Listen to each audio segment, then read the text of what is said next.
Hello, back again for another bare bones meditation. This week, the weekend of September 18th, 2022. We continue on with these stories and teachings that Jesus gave in the Gospel of Luke. Reading this week from the 16th chapter of the Gospel of Luke, verses 1 through 9. Jesus also said to the disciples, "There was a rich man who had a steward, and charges were brought to him that this man, this steward, was wasting his goods. And the owner called him and said to him, 'What is this that I hear about you?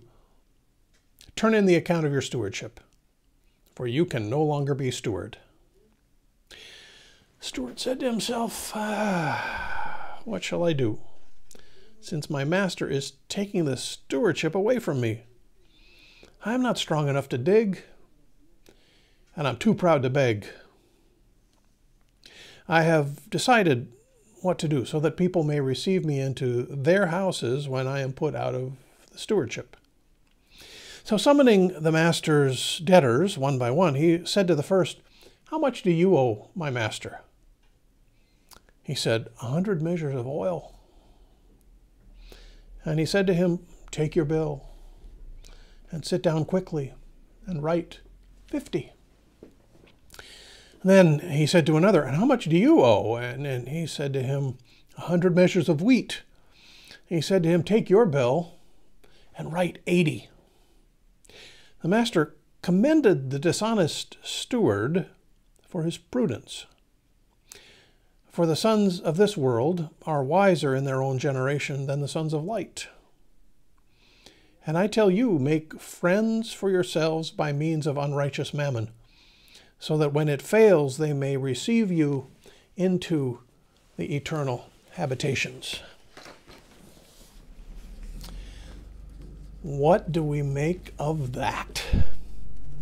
Recently, my family and I have been watching a TV series called Better Call Saul.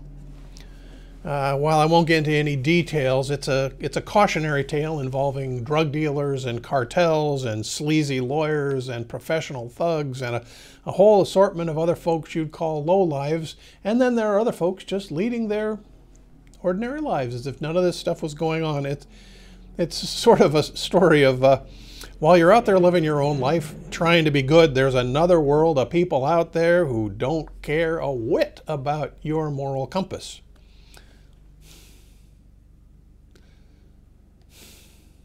Now that I describe it, I'm not entirely sure that it's the best entertainment fodder for anyone, much less your minister. But anyway, in one scene, this 100% morally compromised world, one character says to another, when he's faced with a dilemma, "So, what's your play? What's your play? What are you going to do?" In other words, recognizing that no matter what you do, somebody's going to get hurt. That there's no such thing as choosing what is unflinchingly good. You only get choices out of less bad. That whatever you choose will continue to deteriorate your soul. Given all that, what are you going to do? What's your play?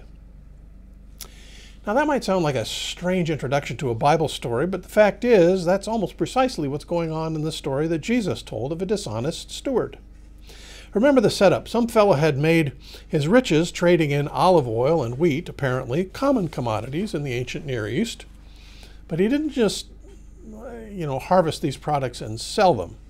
He had enough to be able to lend some out as proxy for cash. If you borrowed 100 liters of olive oil from him, then you were going to have to pay him back 100 liters of olive oil, plus an extra 20 liters for his troubles.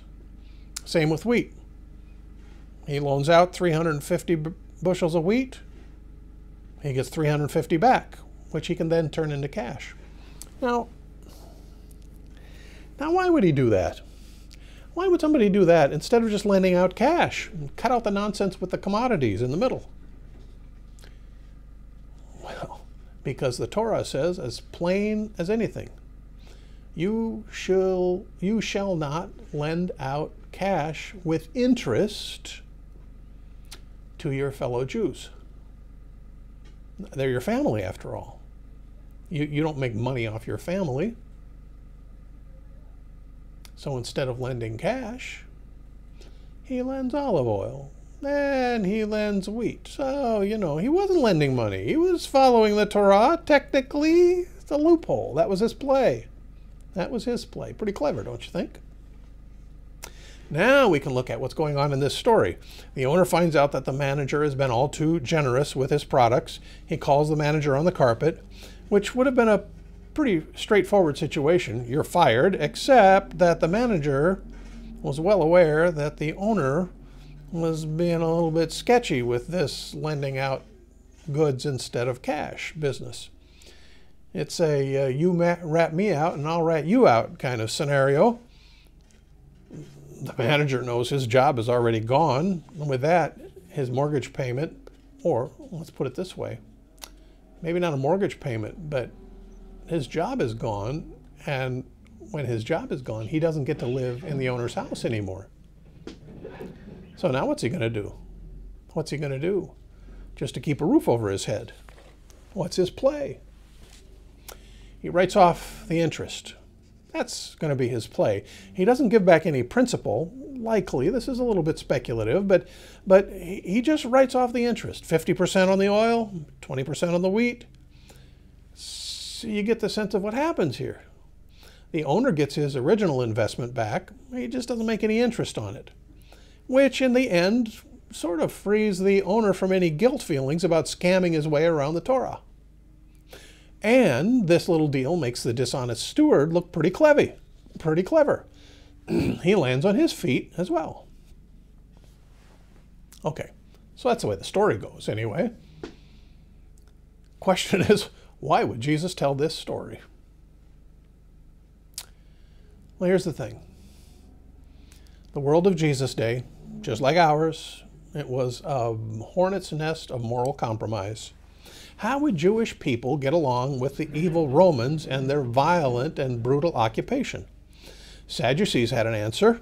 They went along with the Roman occupation to get along. Better to have things stable than not. Keep things quiet. Keeping things quiet would keep people alive. So, might have been a compromise, but it had its upside, of course. Pharisees, for their part, wanted people to make Jerusalem great again by keeping God's law to the letter. Heaven would surely shine on the nation whose God is Yahweh. Zealots had another approach altogether. They were by no means beyond the use of violence for insurrection. Go ahead, overthrow Rome. Why not? Then you had the folks who wouldn't brook any moral compromise whatsoever. They opted out of the system, moved out to the desert, did all they could to become as pure as the driven snow. Essenes is the name we usually give them, but they called themselves, get this, you've heard this phrase, children of the light, sons of the light, children of the light. Now, remember what Jesus offered up as the moral of this story? The children of this age are more shrewd in dealing with their own generation than are the children of the light. Make friends for yourselves by means of dishonest wealth or unrighteous mammon, so that when it is gone, they may welcome you into homes that will last, homes that you won't possibly have to give up at some point if you get caught stealing or whatever, but no, homes that are secure and safe. Okay, fine. But what does that have to do with life in 2022? We can be honest. We're not any shorter on moral compromises than anyone else living anywhere ever. We live lifestyles that have a direct and devastating effect on the environment, for example. No matter how liberal or progressive your politics are, we all know that our country's racial history has been brutal and that those effects continue today. Both on an individual basis, people are not nice to each other, but on a structural basis as well. When you invest money in the stock market, as we all likely do in one form or another, whether it's directly or not, you tacitly endorse corporate policies and practices that you would never accept in your own home and your own family. There's a reason I can go to Costco and buy this shirt for maybe, I don't know, 15, 20 bucks. It's made in a place where people make pennies for their hard work in sweatshops. Not proud of that. That's just the world we live in. I don't think I'm saying anything surprising here. It's certainly not saying anything new. How did the Apostle Paul put it? No one is righteous, no, not one. All have sinned and fall short of the glory of God. We all live in a morally compromised world. So, church, what's your play? If we can be honest about the moral matrix we live in, how do we approach it? How do we make our way in it as people who want to be exemplars of a better way? Maybe even think of ourselves as children of the light. Well, listen very carefully to Jesus. Make friends for yourselves by means of unrighteous mammon, so that when it fails, I'm going to stop there. So that when it fails, you hear that? When mammon fails, when the stingy, zero-sum economics of this world fails, when rich get richer and poor get poorer fails, when 1% and 99% fails, this world where the rich fellow felt like he had to scam the Torah to make a shekel, where the manager had to scramble to survive, this world where maybe we might be fortunate to have inherited a healthy fortune, or maybe we're just climbing out of generational poverty by any means necessary, or maybe we're hoping not to pass on student debt to our children. This unrighteous mammon world isn't going to last forever. It comes to an end. Its oppression comes to an end. Its scarcity, its perpetual anxiety about survival comes to an end. Its cold, harsh apathy about you and the choices you have to make, it comes to an end. There is something greater. There is something that Jesus called homes that last. A secure inheritance, a place to be that cannot be taken away. What lasts is God's economy. The economy of, well, Jesus said, I go ahead of you to prepare a place for you.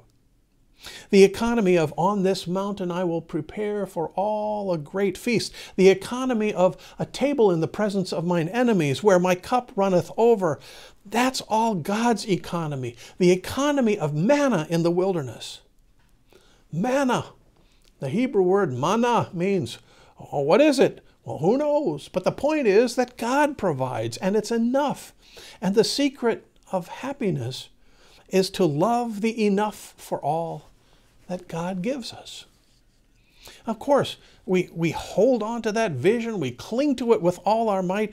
We hold on for the table that expands and welcomes and makes room for all. But for now, for today, for September 2022, what's your play? What's your play? How are you going to make it in this world?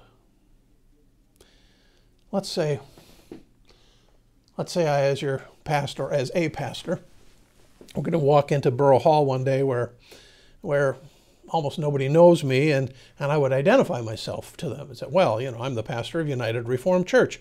And they say to me, as the owner said to the steward in this parable, they say to me, well, what is this that I've heard about you? Meaning about the church. What is this that I've heard about United Reformed Church? What would you want the very next thing they say? What would you want them to say about what they've heard about United Reformed Church? Let me give you some possibilities.